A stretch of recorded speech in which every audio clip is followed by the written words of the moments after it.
We raised $1.5 million on a $10 million valuation. Whoa. Essentially, it's about how can we add value to the businesses that we acquire. Believe it or not, as a no revenue business, this is unheard of in our industry, right? Yes. COVID happened, UK went into lockdown, and overnight we were suddenly signing up 100 to 120 customers a day.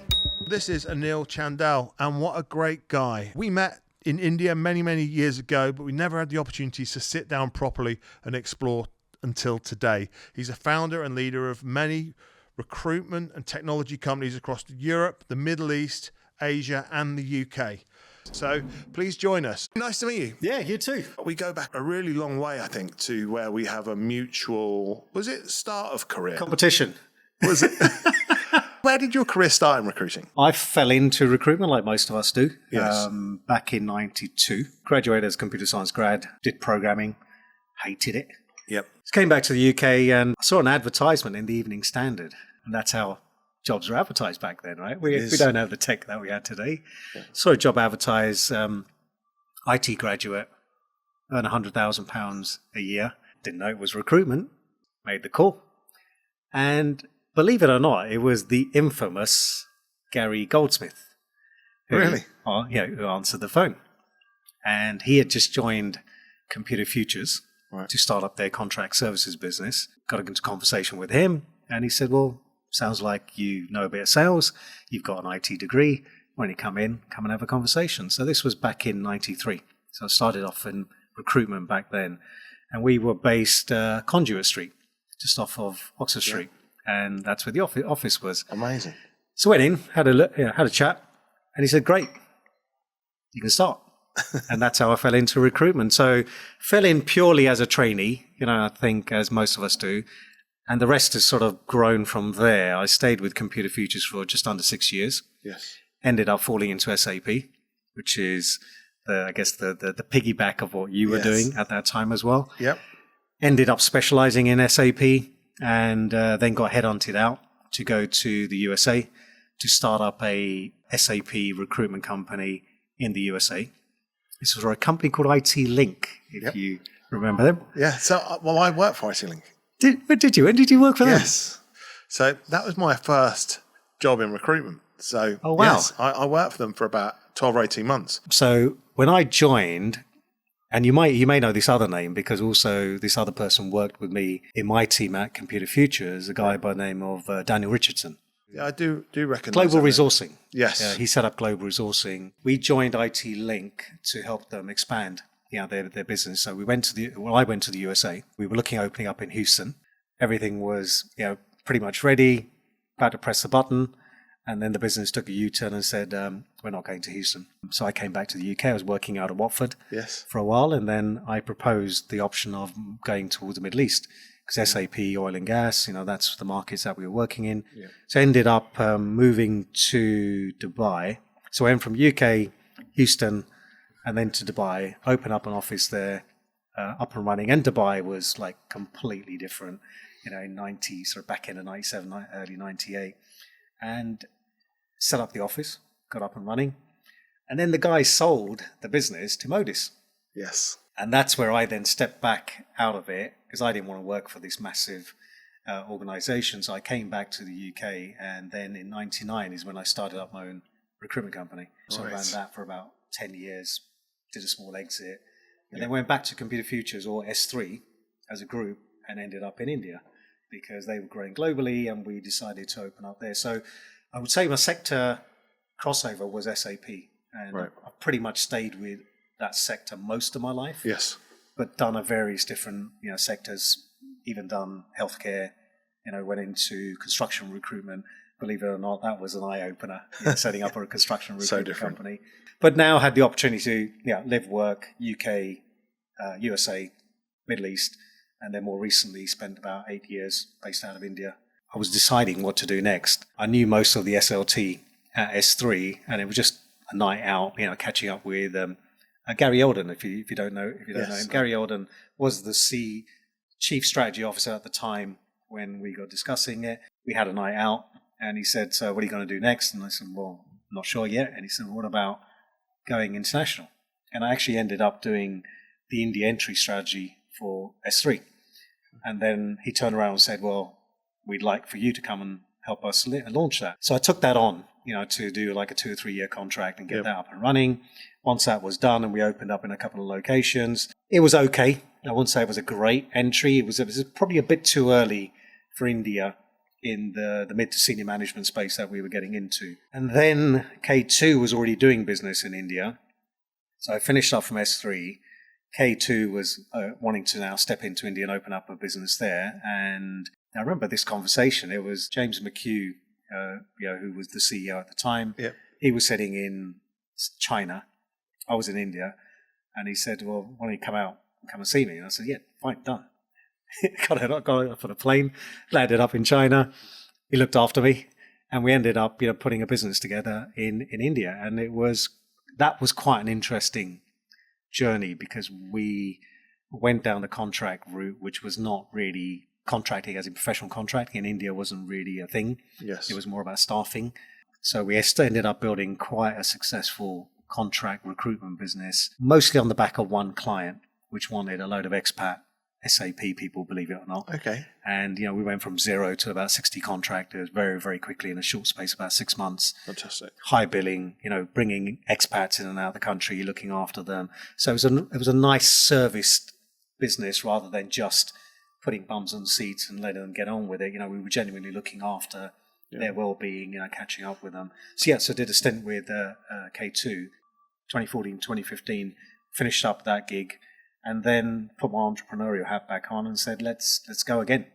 Great. And that was when I started up a remote first recruitment company in the UK from India. Right. With a couple of my partners, ex-S3ers. We got together, we started a business. And is this Wurkr? No, this was Known For. So Wurkr grew out of Known For. So Known For, straightforward, recruitment business, contract and permanent, but we were remote first, so we had no offices, counterintuitive to the way we typically would build businesses. But there was a little bit of method behind the madness, and that was because we were attracting experienced recruiters. And a lot of experienced recruiters that typically may have left the industry or gone to be a one-person band to set up on their own. Okay. And why? Because they didn't want to be traveling in and out of central cities. Maybe they have something in their personal lives where they need to spend time with family, or they're just at a point where they don't want to be doing the rat race anymore. So we wanted to target those individuals, but we didn't want to bring them traveling back in and out of offices. So we started up a remote first recruitment company. Touch wood, did very well. We started off, we attracted some great talent. We had a network. We brought in a number of recruiters very quickly. I was still in India. I was on my way returning back to the UK in 2017. Then we had a bit of a tragedy really in the business. A very close friend and an ex-colleague of mine that was one of the partners in the business actually passed away. Wow. And I was coming back, because the business was growing and we were going to get together and start growing this to the next level, and we're just trying to get heads back down and seeing what we can do now to resurrect it, because the person was a front-facing person to the business. Yes. He set up a couple of brands, if I remember correctly, and it was the financial recruitment arms of S3. But anyway, did very well, exited out, ended up being the CEO of another recruitment company, then finished up, and then we were just talking at the same time. But he was the front face of the business. And when we lost him, it was a big hit, to us personally and the business, and we sort of never recovered. I can only imagine how difficult that would be. Yeah, and having one is a very close friend. And then secondly, it's your business partner. So from both aspects, it's quite a difficult thing to try to manage. I mean, a business, fine, you manage, right? And you have to try to pull you through. But emotionally, we were connected from a personal angle as well. So it was tough, right? But hey, the will of God, as they say, there's nothing you can do against that. We continued on. We got to a point where we realized that the remote element didn't quite work in our industry. And we were very used to having open plan offices, people learning off of each other. So although the business was growing and we had pivoted since we lost John, we were in a place where we just felt disconnected. Right. We didn't feel like we were a team. We had a couple of people sitting in the north of England. We had one person sitting out in Italy. We had two people sitting out in San Francisco. It's so tough, isn't it? And it was difficult, and Difficult from a number of angles. One, because we couldn't really build any real culture in the business. But from the other element, as business owners, and you probably resonate with me on this, as recruitment business owners, you would look at a lot of metrics, activities, and nurture certain processes, and you couldn't do that when your people were remote. So we said, what do? We can't bring everybody back in the office because everyone's all over the world, all over the UK. So we decided to look for a solution, a tech solution to help us stay connected. Right. And there was nothing. I mean, there was Slack, Google, Teams, Zoom, great for doing meetings and great for asynchronous communication, but not synchronous communication. Yeah. So we decided we needed to build something of our own. Okay. So here we are suddenly. I know technology. My co-founder, Tim, he knew technology. He was also a programmer back in the days. But right. We looked at it and we said, okay, so what do we do? We drew this little schema of a product. Yep. And all it was, we said, well, look, we're using Google Meet, for our meetings. Why can't we have a Google Meet room open all the time? And then we came up with the problem, well, if you only have one Google Meet open all the time, what about if people are speaking, how are we going to hear each other? And if somebody needs to have a conversation one-on-one? So we said, why don't we then have more than one Google Meet room open at one time? And you can do that with Google Meet, right? You had to basically, you had to have meetings going on. And when you have those extra Google Meet meetings going on, can I go and get somebody from another room to come over without sending them a meeting invite, just grabbing them, tapping them on the shoulder and coming over? Right. And you couldn't. And there was nothing on the market that we felt could fix that solution. So we found a software development company in India. Great. Yep, because of our connections we had back there anyway. Yep. And we said, well, let's see if somebody can help us build a video platform that could essentially give me 8 to 10 Google Meet rooms on the screen. I want to be able to see all the rooms, on screen. I can move between those rooms. Okay. I can tap people on the shoulder. I can invite a guest in, but people can visibly see everybody at work.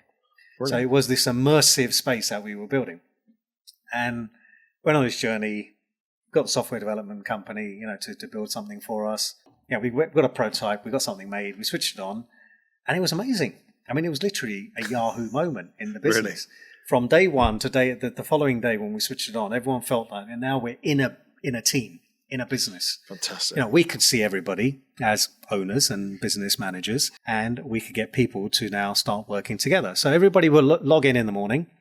They'd come to the office. There was a reception, and you come into the reception. Then from the reception, you would go into your respective rooms, and either you would be sitting in a room by yourself because you're going to have meetings with guests, or you'd sit together with your team, and you could listen to your team. You could say, "Oh, can you help me with this?" and so on and so forth. But it was video, audio, and visually immersive is what we built. And then Tim and I looked at each other because we were getting really good feedback from the clients that we were inviting in to do meetings with us because they could see the space. Yeah. And they said, great, what is this? How do we get it? Can we sign up to it? And then, me and Tim were sort of looking at each other. So how do we take this to market? And that's where Wurkr sort of came about. And that was 2017. So pre-COVID. Perfect. We started building it for commercial use. Admittedly, we didn't really have the tech knowledge. We were relying on others to be able to give us that tech knowledge. So we were sort of led down a path that we didn't know that well. Got the product ready, for commercial use. Now we had to start rolling it out. Now all the learnings of how do you market a SaaS product, how do you get the commercialization of it right, how do you make sure the subscription systems work and all that type of stuff, all the stuff which we really had no clue about. But, we were just focused on the fact that we'd built something and we really wanted to get out to market. Brilliant. Started pushing it out. And again, you'll resonate with this. Your first client signs up. And it's like, oh, wow, what's happened there, And suddenly, on a monthly basis, and this was sort of back end of 2018, when the product was ready. It wasn't quite ready to be commercialized or charged for. So we had launched it as a freemium product. Right. And we were signing up 30, 40 clients a month, taking about 5 to 10 seats each month. That's what we were building as a momentum. And then 2019... COVID happened. Now, most people will sit there and think, freaking hell, right? You're just sitting on a gold mine, but the product wasn't ready. So COVID happened, UK went into lockdown, and overnight, we were suddenly signing up 100 to 120 customers a day. Whoa. 3 or 4 days in, the load on the servers was so high because we didn't anticipate it that our servers crashed. So we managed to get ourselves back up. We got back on our feet. Yep. And the problem was we were now reacting rather than planning. So tough. And it was very tough. So it was great in one aspect that everybody was working from home and everybody needed these types of solutions, and everyone was searching for remote working solutions, home working solutions, and all this type of stuff. So we were in the right place for the right market time, but we were just not ready. So 2017 we launched, 2 years building. 2019 we felt we can't keep on funding this, drip funding it. So we decided to go out and look for funding. Right. Again, something completely new. Before it was angel funding. Your mate or somebody would help you out and you start a business, but we needed to raise a significant amount of money. We were a little bit surprised how easy we were able to raise money. So we raised about $1.5 million USD, and we then went and built a team. We had some fantastic people. We had one of the ex-CTOs from Amazon India, on their video part of their business that was involved. So we got to build really good, solid team. Good.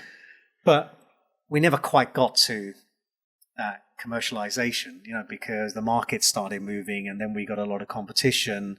And by the time we were getting ready, we had probably a dozen or so other players doing exactly it's a fierce space the same. At that point in time. At that point in time. Yes. I mean, Zoom and Teams were doing brilliantly. I mean, they were taking market share, but they were doing nothing new. It was still meetings. So we had a great product, but we were just not being able to compete at the levels. And we were getting some really big companies, knocking on our door saying, this is what we need and how can you plug it in? And we just never the frustration. got that momentum, because every time we looked at it, we were burning more cash and getting to, revenue ready. That was end of 2020. By the time we had raised money, 2021, we started getting a nice traction, but then end of 21, we had loads of competition. We didn't really know by now what we were doing. We raised money at a very high valuation. Believe it or not, as a no revenue business, and this is unheard of in our industry, right? Yes. No revenue business. We raised $1.5 million on a $10 million valuation. Great. Right. So on the one hand, you're absolutely right. We were saying they're great. A lot of pressure. We were led. We were sort of led by certain guidance and advice. And looking back at it now, I don't think that was the right route. So now when we wanted to raise again in 21, we're sitting on a 10 million valuation. We already raised $1.5 million. We now have to do a bigger valuation. We've really struggled to justify a bigger valuation. So the business still continues. It's still running today. We have a few customers. We're waiting to rebuild a couple of parts of the product. Yep. It's sort of gone quiet, in the sense we don't have the big deep pockets anymore. We're not raising any funds. It's sort of self-funding itself for the moment. Okay. But the pivot now is to integrate it to Teams and Zoom and Google Meet, where we have a ready client base, but they still need this immersive, visible interface to be able to give their teams that feeling. So it's a plug-in, basically. It's more of a plug-in. So the way we built it, we had our own video engine in the background. This way, we also then take away the dependency on the cost of having a video engine of your own, and then allowing the Zoom, the Teams, and the Googles of this world. What's interesting is, I think over the last 2 years, there was probably 24 or so players that came into this space. And today, I would say 2/3 of them, after raising significant amount of money, shut shop. So in some ways, we're still alive. Yes. because we didn't do the big raise. Yeah. And we didn't have the investor pressure and so on and so forth. I think that's a reflection, though, of the SaaS and tech market over the last 2 years, isn't it? It's probably a 60 or 70% failure rate. Yeah, totally. Anyway, it's been a crazy period. It has, yeah. Well, that's fantastic. I mean, but that's been the journey. So, yes. And that's where you are, and that's where you're up to today in terms of. So today, I've just finished doing some work with the infamous James Khan. Great. In his private equity business. Good. Look, I've been very fortunate. A lot of things have sort of come my way. Yes. in recruitment. I'm never, apart from that first time when I applied to the job in Evening Standard. I've never been in a situation where I've had to apply, for a job. When I started winding down my sort of full-time efforts into Wurkr, obviously I had to start looking at new things. I'm not going to sit around twiddling my thumbs, and neither am I in a position financially just to sit back and retire. Yeah. So I started looking at new things, and I was doing some advisory work for some recruitment businesses. I thought, make use of this knowledge and let's make sure monetize that part of it. So I started doing that. Had a recruitment business in India anyway that was servicing a couple of big clients. So that I was more of an investor but not an operator in that business. Yeah. And by a common connection of ours, again, you might know this name, quite well known in the recruitment industry, a guy called Abid Hamid. Don't know, no. You will know Tony Byrne. Anthony Byrne, yes, the American trainer in recruitment. So Abid, UK-based, very well educated, switched-on guy, ended up becoming Tony Byrne's European recruitment training arm. Okay. So it used to be a company called ARBP. I remember referencing someone that had partnered or was part of that Tony Byrne thing in Europe. So maybe that's where Abid it probably was Abid.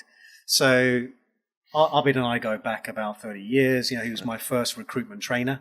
But Abid was the CEO for Recruitment Entrepreneur in the UK for the last 8 years or so. Right. And Abid's a bit of a mentor of mine, so I often, when I'm at a crossroad, I'll sit down, I'll have a conversation, he'll sort of point me in the right direction. I had a chat with him, and he'd open up in multiple countries, and when I go to India, because I've got experience in India, Abid said, why don't you come in and help us and be an advisor for us to do the Indian market. Got into conversations, met with James, and James says, look, clearly you have a lot more experience, right? Why don't I think about how else you can be involved in the business? So I joined it in the end. I joined firstly as an advisor to the Indian business. Yep. That then grew very quickly, where I became an investment director, evaluating tech and recruitment businesses for him. Okay. Although James wasn't as keen to do tech investments for obvious reasons, not the right market, doesn't really understand it, but I was helping evaluate opportunities that were coming to the table. Yeah. That then ended up where I became the regional MD. And when I say regional MD, we were in about 19 countries around the world in 2 years. I ended up looking after Eastern Europe, Middle East, India, China, Hong Kong, Singapore. I did shut down half of them. Yes. Because they were just not the right Did you markets. inherit? You inherited, yeah. Inherited. You didn't set them all up. No. So India I was involved in setting up, but the others were sort of set up. Right. And then I inherited them. So I was an investment director while this was going on, and James was growing, his country bases. Yeah. And then when it got to a size, then there was 2 regional MDs. There was one who looked after mainland Europe, Australia, New Zealand, and the USA. But when I went in, I looked at them, and there were certain countries that didn't make any sense, and we didn't really have the bandwidth, to be honest. And that model is backing people to start up mainly, is that right? Yeah, it's early stage existing recruitment companies, or people who want to start, great recruiters that want to start up on their own. And essentially, you give them the infrastructure, you give them the support, you give them investment, and then you help them grow and scale the business to get them to an exitable value in 6 or 7 years' time. Yes. And creating the model that James has, which has been very successful in the UK, is able to get an EBITDA valuation of about 7 times EBITDA of the business, which is a very good return, considering most recruitment companies don't really exit at more than about 3 or 4 times EBITDA, right? So what he does is he actually sets up a really well-structured business, in that way. It's worked very well in the UK. When you say it's worked very well, my understanding is that Eden Brown, I think it was a big win. Yeah. But outside of that, I thought it was just a lot of fluff and noise. I mean, I might have that completely wrong. But yes and no. Yeah. So there's been a couple of really successful ones within. Brilliant. Which he hasn't exited. So there's a company called SF Group, which he still has in the portfolio. Yes. You've got DRC, right, which is the locum business, right, which is still in the portfolio. It's not exited. The others, I would say, most of them, he's done exits, questionable on the value and the return of those exits. Yes. So when I would say the UK's done very well, I think the numbers I understand, 50 investments he's done over the last 8 years. 15 of them have exited in some way, shape or form. Okay. In my 2 years there, I've seen 5 exits that have happened. And it's very transparently, we get to know the inside knowledge and what the numbers look like, and decent exits. Making money. Probably ones that if they were doing it by themselves, they wouldn't get that sort of exit. That's great to hear. Yeah. So that's really, really promising to hear that, which is great reference, right? That you're seeing that from both sides of the coin, and people are absolutely able to leverage a better value from partnering with him than they would independently. Yeah. And look, the great thing about it, look, there's no question about James being known as James Khan and being one of the daddies of recruitment. There's no question about it. And he's probably one of those individuals in recruitment as an owner, operator in the early days. He's always been right at the front face. A bit like what we were saying just when we were talking earlier. Yes. Yeah, you built a brilliant business as Red. But did people really know Ezra? No. And you never went out because you were just focused on building your business. James always went out to be the name that was known. It's always in media. And he done so well for that. Yeah, and he done so well. And then he went on to Dragon's Den. Obviously that elevated it even further. So he's synonymous as a name. And because of that, if you partner, you are going to get an edge. Yes. The downside is, as much as there's a lot of this great news, there's a lot of negative news about partnerships that he probably got into that didn't quite work out, and people get upset with those. So there's the good and the bad. It sounds like he's gone very broad. I've learned quite a lot. I've understood how private equity works and how that's now structured. So there's some interesting things that could come off of that. Yeah, that we'll end up. It sounds doing. like a really interesting journey. You've actually worked with some really fascinating people then. Yeah, look, and I've really been quite fortunate, to be honest. And I look back at it, when I sort of graduated, who would have thought I'd be on this journey? I've lived in 3 continents now. I've worked with some great, names and individuals. Yeah. I've learned from knocks, real life knocks. And, I think, anybody who goes through the businesses that we built, if it's all happy days and you're making money all the time, you never really learn. Right. And as much as it's not a great thing to have unsuccessful businesses, I've had unsuccessful businesses. You've covered so many facets, like you say, whether it's tech and recruitment, different cultures. What are your biggest, personal learnings? What you learned about yourself, do you think? Good question. And I think I've reflected on this more recently than I ever have in the past. I always thought I was a great people person, manager, motivator, and so on. But what I've realized, what my real strength is getting involved to start up something and really get it that energy and kick to get it going, get it to a certain point. And that's where I think I sort of lose my momentum a little bit to say, well, I need something more exciting now. That's running. Off you go. Yes. So the baby's now, starting to walk. So let it go off walking and start running. What's the next thing?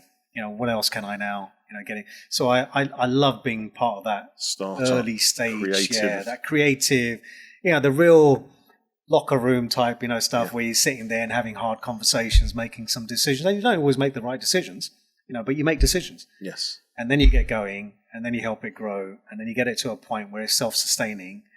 And at that point, I don't really want to operate it. I don't want to run it. Who was, it takes me back to, what was your role in the ideation of the Known For and the Wurkr? So who was leading that kind of innovation? I wouldn't say it was any one of us. We were all 3, myself, John and Tim, we were all at a bit of a crossroad. We've been in big organizations and taking on big jobs, traveling around, all the rest of it, as I'm sure you were doing when you were running Red, right? One day in one country, next day you're somewhere else, you're looking for an office, trying to get your next team set up. And it was constantly, at the front face of the business. Yes. And we got to a point, and there's an age element to it, right? Number one, you have families now, you want to do something different. And I was at a pivot point. And when we moved to India, my kids were sort of 7 and 10. Right. And they've grown up their almost teenage lives in India. And then when we came back, they were in a different zone. So I was more orientated to wanting to not go into an office. So the things that I was so used to doing, as much as I was happy to do it, it wasn't the choice. And we were seeing a lot of people in the same boat, right? Experienced recruiters that were now saying, I'm quite content with sitting at home, running a desk of my own, probably billing £200,000 or £300,000 a year, and fine.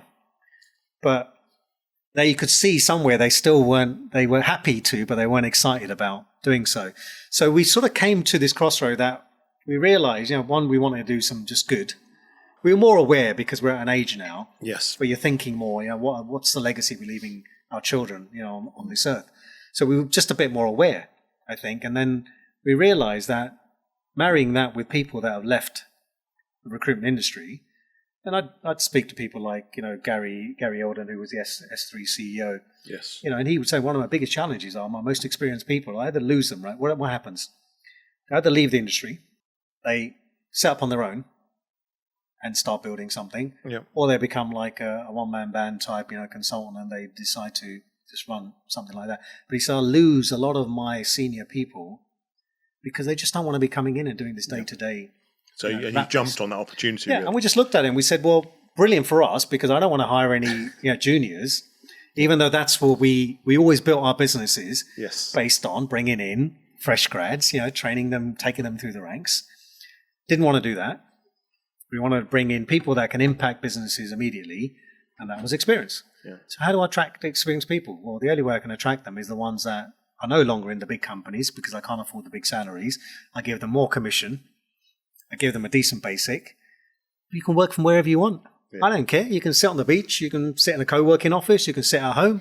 If you want to come into an office, we'll have somewhere centrally that you can all come in. And we used to do that quite regularly, get them together. But that was the concept. So the three of us came together with that idea. And were you running them still? So you gave them that autonomy, but were you still running them on similar KPIs and metrics that you were used to? Same systems, same processes, right, same type of So you're really measuring them on their outputs effectively, and saying if you deliver your outputs, I don't mind where you are. Correct. Great. Yeah. And let's be honest, most people sitting even in an office, right? Are they working 8 to 10 hours a day? Probably not, but are they productive? Yes, they are. So, but we as a business, typically the backgrounds we come from, why are you doing that? Why are you doing that? And we're trying to get more and more out of it. But it's what strikes me about that, Annil, right, is that that's a brave decision. Because my biggest learning from COVID and my shock was just how well our recruitment companies function when everyone worked from home. Yeah. And it was probably our biggest fear. Of maximising performance totally, prior to that. Yes. Was about having people in the office and building this immense culture to optimise performance. And the fear of, someone not having the keys to let someone in the office by 8:30 because I don't want to lose 20 minutes. Yeah. Or the fact that then people might need to work from home for a day because there's an issue or problem. Wow. But the noticeable thing for me is that you are well ahead of that. You've taken a really brave decision to launch into that. And look, in some ways, I would like to think that we were pioneers in that space, right? Because, and you will resonate with this, right? And so I'll ask you with a question. Yeah, go for it. When you were running Red and you needed to give somebody an opportunity to work from home, what was it that came into your mind about allowing them to work from home? Depends what it was. In Red, we were absolutely relentless. All right. So my point would be that if someone needed to work from home, they hadn't been resourceful enough to work out how they didn't need to work from home and get in the office. Yeah, but let's just take an isolated incident. Yeah. Even a day. I need to be home. But that was the mindset in Red. Does that make sense? Yeah, it was clearly, you need to be more resourceful. Why can't you do this after 8 p.m? Why can't you do it on a Saturday? Why can't you do it on a Sunday? Why can't you do it before 7 a.m? And then the other elements, which you may resonate with. Yeah, but the other element is, are they looking for a job? Are they looking for a job? Yep. What happens to my data? Yep. Are they accessing my data? What are they going to do? They're going to copy it when they're sitting at home. Yes. How am I going to give them access to that? I can't see what they're doing. Are they going to be making telephone calls? Are they going to be looking for a job? All the negative elements. All control-based stuff. Yeah. All control-based stuff. And as you rightly say, COVID suddenly told us that, people can be productive at home and we can treat them like grown-ups And there is some benefit to be had. And you know what? You probably would get more productivity, and you will probably get some people that you lost Absolutely. that could not work for you because their mums, can't come into the office. They have young kids. They have elderly parents. It was eye-opening. It was complete eye-opening. It was an eye-opener. But what's the fascinating part for me, Annil, is not the chat about what we could talk about working from home, and I can give you a million reasons why I prefer to have a team around us. But you're absolutely right. It was 1,000 times more successful and productive than I ever anticipated it to be. And you jumped into that world really early on. You then moved into Wurkr. That was another kind of entrepreneurial leap, right? But I'm thinking that you probably suffered with execution. So the jump between execution in a recruitment business and execution in a technology company is absolutely worlds apart, isn't it? Completely. And look, looking back at it now, we've learned quite a lot. And so knowing what we know now today, we would have done things differently. I'll give you one example. So having ideated something which was quite unique at that time, I had no clue about incubators. I'm pretty sure we probably could have got into Y Combinator, with that idea back when we launched it, but we didn't know because we didn't come from that world. We came from this services recruitment world. Although we understood technology, we came from a service industry. We didn't come from a tech industry. So number one, I would have gone into some sort of accelerator and incubator because that instantly gives me eyeballs on VCs, the private equity, the investment, and all the rest of it. And once we got to a prototype, an MVP, that would have instantly given us access, and then that whole support structure around us. But what we did is probably what most of us are very good at doing in recruitment, is leaning into our network of people that we know. So who do I know? Who can I have a conversation? And somebody tells you something, and then you sort of trust it, and that's the route we went down. From the investment, somebody I know, that ended up being our investment advisor, for the business. Yeah. Looking back at it now, he didn't really understand startup investment. He understood big ticket investment. He used to do $100 million type, restructuring deals. Came in, thankfully, helped and supported us to try to get investment. He did get us investment, but didn't understand the dynamics of startup investment. So we did a bad valuation. Yeah. We were chasing a valuation, right? So we did 10 million rather than doing a 2 million. And raising money on a 2 million, right? So second learn. Yeah. Third learn is having somebody from tech on the table day one. Because even though the software development company did a great job, they were already doing what we were asking them to do. And when they handed it over eventually, circa 2021, we suddenly realized the gaps and the problems, and now it wasn't structured, it wasn't modularized. So every time we'd have to make a change, you had to make a bloody change through the whole code stack rather than having modules, So loads of learnings. Loads. And what's fascinating there is I totally agree. I heard someone put on social media the other day, don't trust people which have done this, that have done this back in the day. Don't take advice from people that have done it back in the day. Yeah. And I found that really kind of interesting and kind of confusing because history is probably the greatest predictor of the future, number one. And number two is that there's a guy called Ray Dalio. I don't know if you know him, but he's the founder of Bridgewater, the largest hedge fund, most successful hedge fund in the world. And he says that if you really want to trust someone that's done something 3 times, done exactly what you need to do, done it 3 times successfully before. If you can find that person, your likelihood, in his experience, of finding someone to do it a 4th time is really, really high. Of course, yeah. Makes simple sense, right? Simple principle, yeah. And I think that so the gap and the learning from that, and I can see, speaking to you, because I've been on that journey myself many, many years ago, is this execution piece.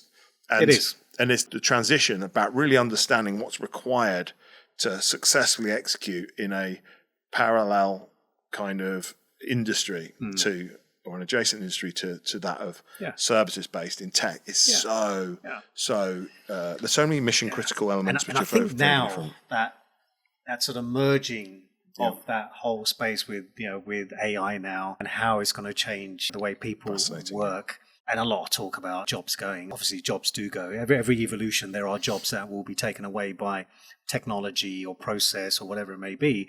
However, it's also creating a load of new jobs. Yes. You're going to need different types of now recruitment experts, people that probably know how to understand and use AI and technology. Yes, you can take the transactional stuff away with AI, but you're still going to need people. I think there's going to be a profound impact on many sectors, though. And I predict that there's going to be a delta between the rate at which we lose jobs and the rate that we create them. That what we're seeing right now in the world is a state of paralysis where the evolution of technology, and that could be AI, robotics, any of these kind of S-curve technologies which exist, the rate of development means that people are kind of in a holding pattern as the capability improves. Yeah. It's not until I think that capability slows down will you see people go, right, now I know exactly how I'm going to be leveraging this, and I can then build my teams and business around it. And look, in recruitment, I sort of compare this to the whole CRM, ATS space. Because let's be honest, when we were, or certainly when I was first, and I'm sure you had very similar, we had no technology. Very little, yeah. Right? When I started recruitment, I had no technology apart from a telephone and a fax machine. That was it.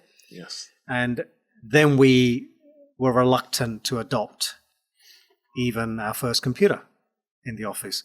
And we used to have it. I remember we had Apollo. It got put on a desktop and it was sitting in the office and nobody would go to it. Right? But you'd have to force people to go and but we were still with our card boxes, with our physical CVs, with our faxing. That's exactly it. People wanted to fax even though email had arrived. Absolutely. And I actually arrived at exactly that transition point. That's when I first started, and that's where I joined IT Link. And I arrived, and they'd just installed email, and people were faxing CVs. Yeah. And so I was like, why is everyone faxing them when they can send them on here? And so I faxed very few CVs in my life, but I was right at that inflection point. But you're right, the majority of team were like, no, fuck that. But that's what you're going to get now, right? So today, if you now hire a Gen Z worker, they're going to know AI. So they're not going to come into your business and do what just existed. They're going to do what they now know. And that's the same thing you were doing, right? When you went into Red, you knew you could understand there's email and everybody else sitting there is doing faxing. Yeah. Right? So you were the leader in the pack because you understood it because you came from that generation. Yes. That previous generation is always going to struggle to adapt and adopt it. And so when I say the same comparison of AI to what happened with CRM and ATS is, for a long time, ATS and CRMs haven't changed. No, agreed. But that's because of but there are kind of revolutionary periods of technology, and I think that AI really changes it's an industrial revolution. It's a transformational piece. I was going to take you back actually to a moment that you spoke about, which was that eureka moment with your technology. Yeah, and that rings a real bell because with Superreach, obviously the last 3 years I've been building Superreach, Supercare, and then also building out my other portfolio businesses. Yeah. But we launched Superreach. And I didn't have a eureka moment. Okay. We were late to market, poor execution. It was COVID. It was difficult when we started up. It was kind of complex. But when we came live with a comparable product to our competitors. We've always looked to try and be several steps ahead or several steps better than our competition.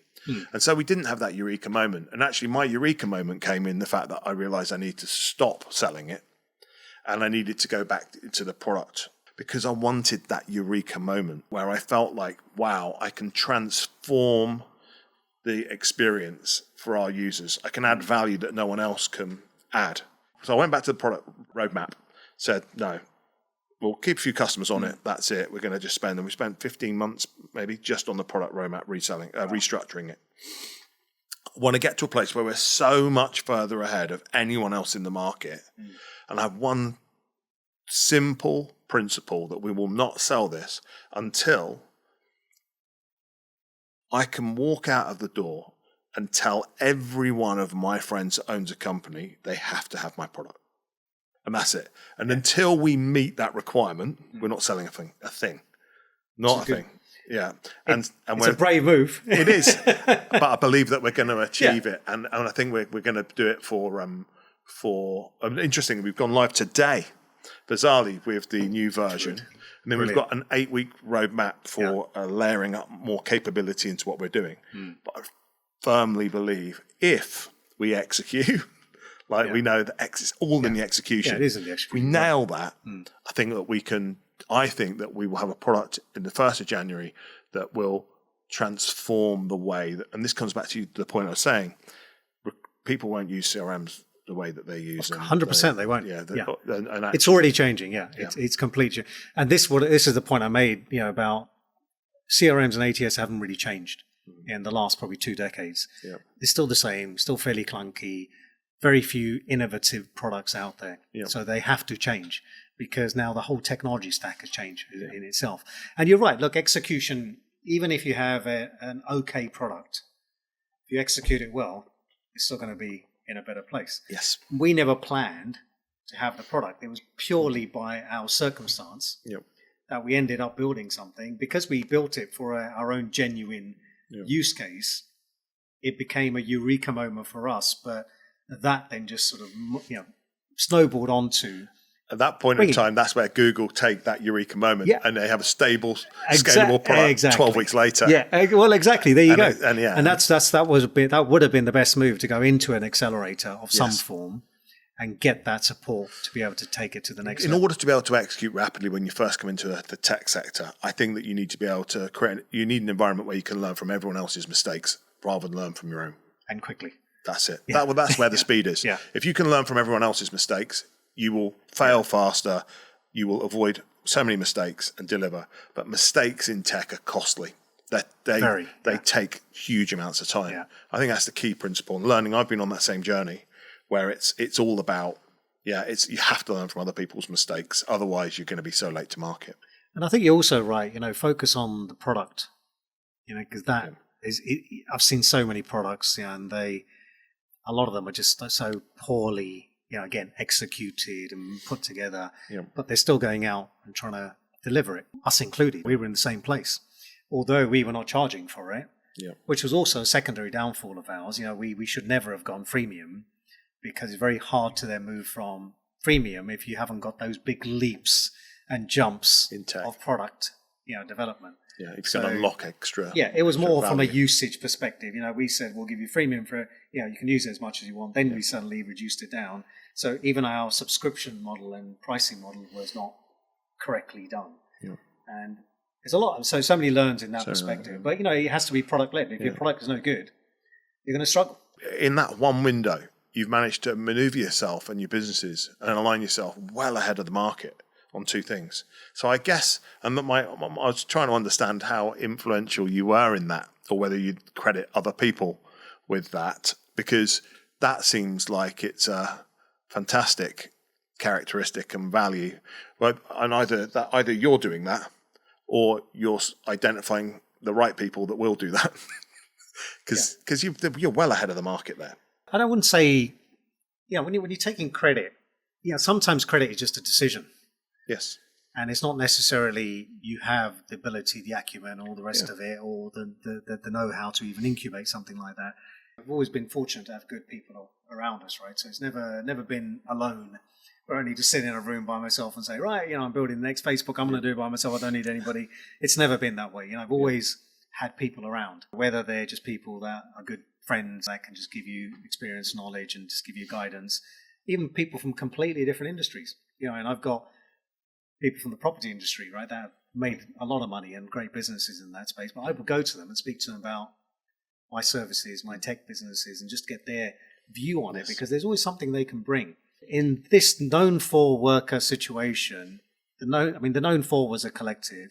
The Wurkr was just a reaction to a situation that we were in. And I guess the Yahoo moment of taking that now to market was just the Tims were looking at each other, just having that look. And we were sort of thinking the same thing at the same time. Yeah. But we said, why don't we take this to market? Not knowing how we're going to do it. But we were happy to take that leap of faith and say, we're going to do it. We're going to back ourselves. We will find a way. It might not be the right way, but we will do it. And at the beginning, when we went on this journey, we were very ethical in many ways. And I'm proud that we went down that route, because when COVID was going on, we could have quite easily become ambulance chasers. Right. We could have said, right? Yes. Everyone's now, 120 customers a day, right? Charge them. Doesn't matter the product is shit. Yes. And a lot of people did say to us, you should have done that. But ethically, for me and Tim, it didn't sit right in our minds. We were at a point in our lives where we were saying, with all this going on around the world, what can we do? Right? Genuinely, I mean, what can we do to try to help? Because everyone was facing the same problems. And, we were seeing family, friends suffering and all the rest of it. So what can we do? We just took that conscious decision and said, and we even announced it. I mean, this is how we pushed the product out for our own benefit. But also we said, we want to basically support everybody that's working from home to have a way of staying connected, immersed with their colleagues, and it's free. Great. And our approach was, we'll do that when it's really tough. And hopefully, when we do then switch on, people will realize that we were supportive of it, and then we will get some benefit of. So really about building a brand. Yeah, exactly. It's great brand value and feeling good about it. And really feeling good about it. I mean, this is quite an astronomical number, right? We got to 1 million people registered on Wurkr.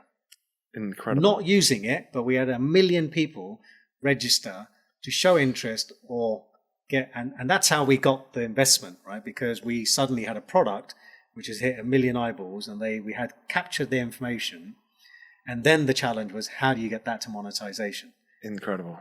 So that felt good. I'm going to look up internet usage over that period, but I want to see a graph because I know that it just scaled. It would have been like that. We have an education platform which went through the same process as well. There you go. It was an online education platform. So every teacher in the country, 220,000 primary school teachers were just looking for online platform resources. Yeah, and we've done the same thing. We kind of took a pretty philanthropic approach to it. That sense of purpose, though, and that's why I'm in the social care space. We started in education, moved into social care. It's a fascinating space, and it's just a mega purpose. When we end up building the best leadership team and the best company in the country again, we will be having a much greater social impact.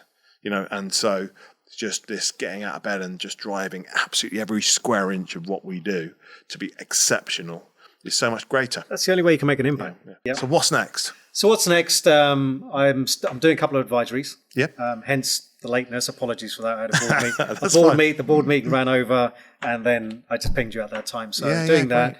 Got a couple of things that we're exploring in India and Middle East. Right. India, because it's probably one of the single fastest growing talent place on earth right now. There's some really interesting things going on there. We're looking to potentially put a fund together for India. This is to invest in profitable recruitment, staffing or HR businesses, non-tech. We're not looking at any technology type businesses. Yep. Invest in ones that are doing a minimum of $100,000 US dollar EBITDA. Okay. Bringing 8 to 10 of them together. So we'll buy them. Right. We'll buy off 75% off the cap table, and we'll bring them together over the next 2 years, and we then look at doing an IPO. Indian-based businesses. Yeah. Okay. Indian-based businesses, profitable, will have circa £1 million EBITDA. Who's we? It's myself. I have the ex-CFO of Allegis in India. He was my fractional CFO for my tech company. Okay. I brought him into Recruitment Entrepreneur as the country head for India. Yep. That's obviously now disbanding, but he's going to be coming to the table. With that, got one, I would say, VC already in India that I've done some work when I was doing the tech business as well. They're looking at coming together. And then I'm putting like an advisory board together, because essentially it's about how can we add value to the businesses that we acquire, roll them up into one top co, one brand, and then look at doing this new MSME IPO in India, because the valuations on those businesses are crazy for non-profitable businesses, let alone if you take a profitable business to the table. It's just crazy. Do you know Shiv Agarwal? I know Shiv very well. Yeah, good. Yeah. I know he's obviously related to Annil as well. Annil's cousin. Yeah. Okay, great. So they make a great partner. He'd make a great I mean, look, they were going to be originally, they were going to be Recruitment Entrepreneurs partner. Right, yes. But I don't think it was too early at that time. And then Shiv's actually got involved with a couple of the CEO forums that I've been running as Recruitment Entrepreneur in India. Yes. So I met him with a number of times. But interestingly, Shiv offered me a job once. Did he? When they were opening up the UK. Yes. Well, no, actually, when they opened the UK and it was failing, this was when I sold out of my company. He then decided that he was going to expand that business, and I met his dad, Bish, you know, in the Oberoi in his suite that he keeps there. And it was a great conversation, but it just didn't happen. What an incredible story that is. 83, 84 years old, and still the top biller. In India's most reputable, would you say, brand, ABC? Yeah. Number one recruitment company in terms of age, experience, and size, you know, in terms of what, and they're still independent. Yeah, independent, and that's that kind of mid to senior level. Yeah. I know, I've been going for, I know Shiv relatively well. Brilliant. You know, we're just getting the foundations of that fund ready. We'll probably launch April, May next year. Great. But we've got a couple of businesses that we've already potentially getting to term sheets. So the idea is to get 8 to 10 of them together and then just add value. So the idea is to have an exec team which will have its own expertise to be able to help those businesses grow. Sector agnostic. Okay. You know, so we're not focusing on any particular sector, although we won't touch blue collar for now. So it's professional end, so white collar stuff rather than blue collar. So doing that right now. We've got a potential GCC. India, here we come. Yeah, India, here we come. Exactly. And why not? Then I've got one investment in a oil and gas recruitment company in Dubai. Okay. So just helping them scale quite early, you know, stage businesses. 5 people doing about 5 million a year. Yep. You know, nice steady business, but needs to now grow. So I've invested in that to help them take it to the next stage. And that's really it for the moment. You know, I've got my hands sort of full. It sounds it. For now. And then who knows? Who knows? Who knows when the next Eureka Yahoo moment happens and suddenly you're looking over there when you were looking over there. Yeah. Well, look, mate, it's fascinating to finally meet you. I know we've had it on the agenda multiple times over the years. And Likewise. Do you know what I'm really happy with is that this weird world platform that we've created of generating social media content and doing this kind of podcast format, its number one aim from a personal perspective was get me off my arse, out of my comfort zone, and actually meeting the people that I should be meeting. And hopefully, you know, one day I'd love to have, you know, people outside of the industry. I will have people outside the industry really expanding my knowledge and stuff. But this is just proves the purpose, because we met very briefly in India, I reckon in 2010. It would have been 2010, 2011. 11, yeah, very briefly. Only because I was bumping into Annil. That's you were it. in the office at the same time. I know, That's it. and I saw you so briefly. And then I know we exchanged messages in between. Yeah.